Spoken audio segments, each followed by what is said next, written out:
नमस्कार दोस्तों। आज हम पढ़ने वाले हैं जियोग्राफी के 15 ऐसे सवाल जो यूपीएससी, एमपीएससी, एसएससी और कई अन्य सरकारी परीक्षाओं में बार बार पूछे जाते हैं। हर सवाल के साथ मिलेगा जवाब हिंदी और इंग्लिश दोनों में और एक आसान सा एक्सप्लेनेशन, ताकि कॉन्सेप्ट याद भी रहे और समझ भी आए। तो चलिए दोस्तों, शुरू करते हैं आज का पहला सवाल। How many days does the Earth take to revolve around the sun? पृथ्वी सूर्य के चारों ओर एक चक्कर कितने दिनों में लगाती है? इसका जवाब है, पृथ्वी सूर्य का एक चक्कर लगभग 365.25 दिनों में लगाती है। यानी एक साल में 365 दिन होते हैं, लेकिन जो लगभग 0.25 दिन यानी करीब 6 घंटे बचते हैं, उन्हें हर 4 साल में एक दिन जोड़कर पूरा किया जाता है।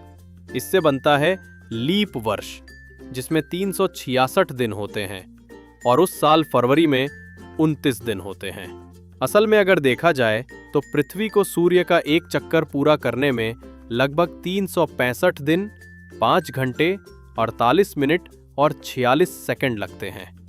तो अब आप समझ ही गए होंगे कि पृथ्वी को सूर्य के चारों ओर एक चक्कर लगाने में कुल कितने दिन लगते हैं। हमारा दूसरा सवाल है, How much is the Earth's axis tilted? पृथ्वी का अक्ष कितने अंश झुका हुआ है? इसका जवाब है, पृथ्वी अपनी धुरी पर लगभग 23.5 डिग्री झुकी हुई है। इसे ही अक्षीय झुकाव, एक्सियल टिल्ट या क्रांतिवृत्त का तिरछापन, ऑब्लिक्विटी ऑफ द एक्लिप्टिक कहा जाता है। यही झुकाव मौसमों के बदलने का मुख्य कारण है, कभी गर्मी, कभी सर्दी और कभी बरसात। वर्तमान झुकाव लगभग 23.44 डिग्री है।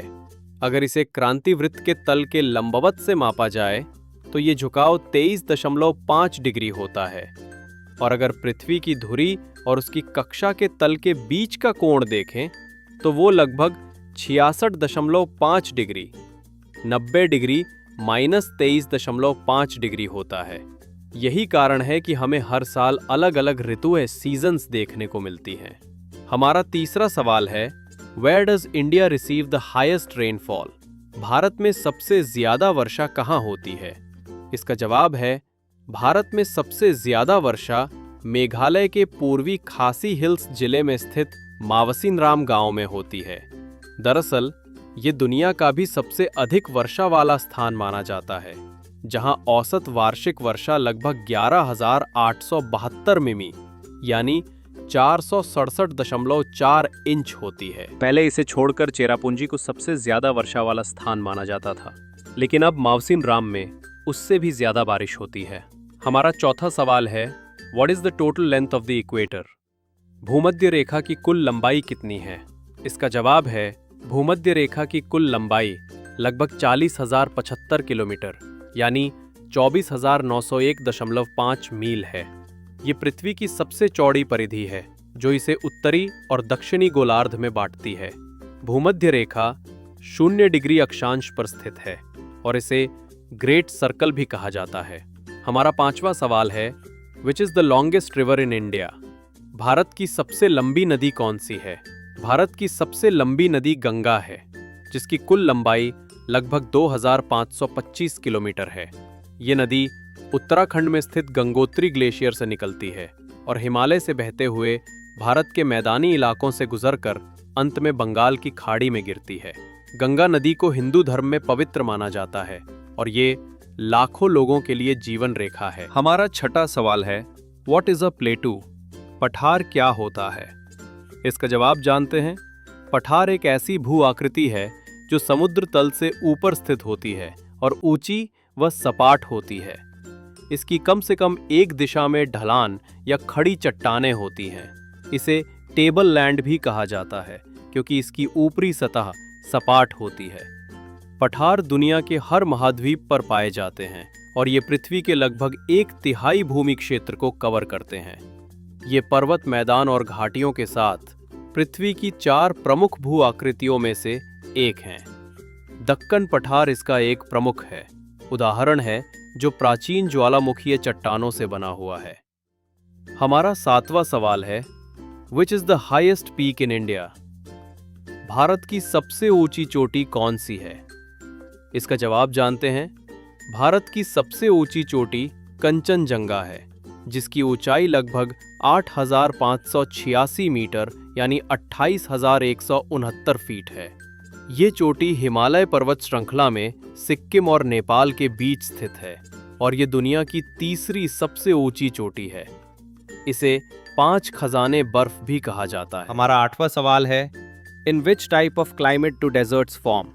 रेगिस्तान किस प्रकार के जलवायु में बनते हैं? इसका जवाब है, रेगिस्तान शुष्क जलवायु वाले क्षेत्रों में बनते हैं, जहां वाष्पीकरण की दर वर्षा की दर से कहीं ज्यादा होती है।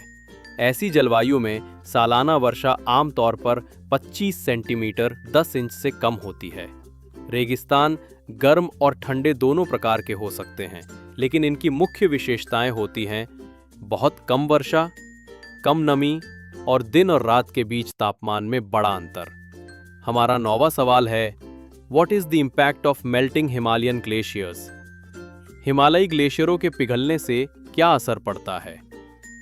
इसका जवाब है, हिमालयी ग्लेशियरों के पिघलने से अचानक बाढ़ और सूखे जैसी विनाशकारी घटनाओं का खतरा बढ़ जाता है। इससे मीठे पानी के संसाधनों में कमी आती है और वैश्विक समुद्र स्तर में वृद्धि होती है।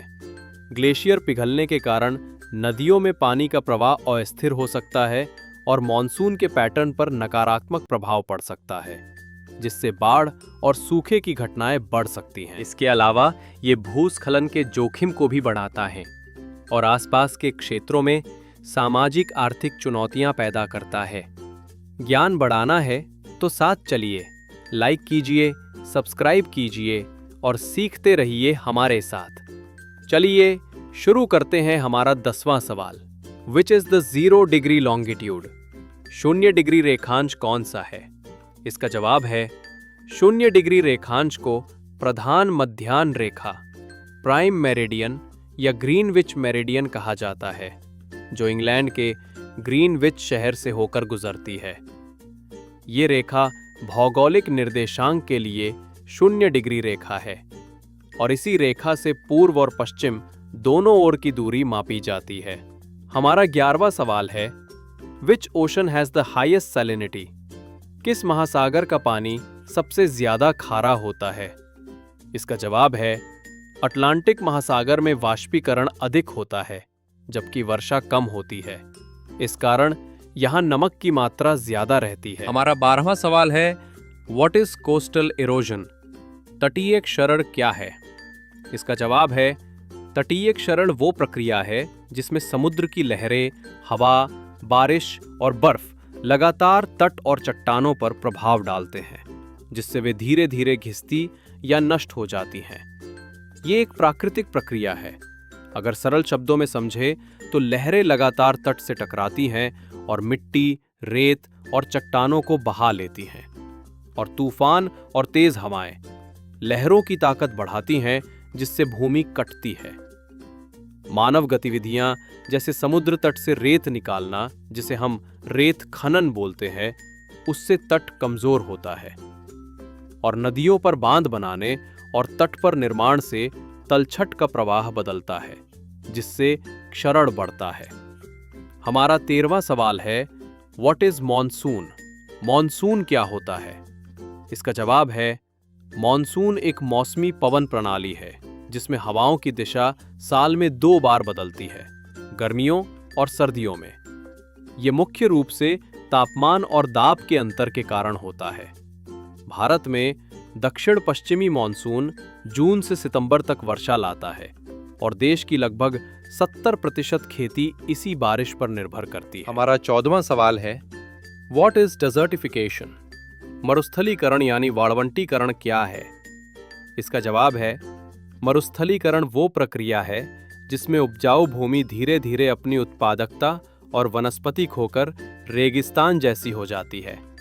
ये प्रक्रिया मुख्य रूप से मानवीय गतिविधियों के कारण होती है, जैसे कि वनों की कटाई, अत्यधिक चराई और अनुचित कृषि, और जलवायु परिवर्तन जैसे सूखा और अत्यधिक मौसम की घटनाएं। हमारा 15वां सवाल है, which industries can be located away from raw materials?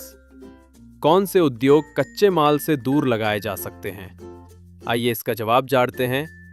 जो उद्योग ऊर्जा, परिवहन या बाजार की मांग पर निर्भर करते हैं, जैसे स्टील या रिफाइनरी उद्योग, वे अक्सर कच्चे माल के स्रोत से दूर भी स्थापित किए जा सकते हैं।